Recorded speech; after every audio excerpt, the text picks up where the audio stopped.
Welcome to Samba Samba. Enjoy the video. In this video, I will explain how to care for dentures.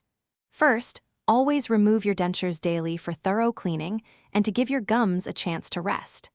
After every meal, rinse your dentures under running water to wash away any loose food particles. Remember to handle them with care, as dropping them can cause damage. For your daily cleaning routine, use a soft bristled brush and a specialized non-abrasive denture cleaner.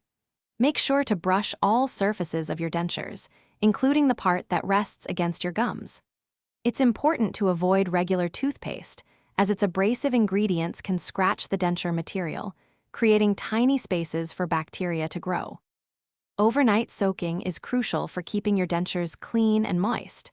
Always soak them in either plain water or a recommended denture cleaning solution.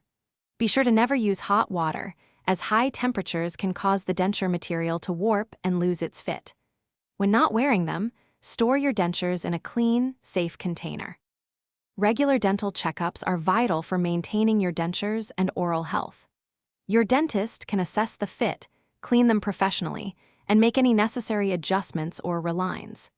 If you experience any discomfort, soreness, or notice changes in how your dentures fit, contact your dentist right away for advice and treatment. Thanks for watching. Consider subscribing if we helped you.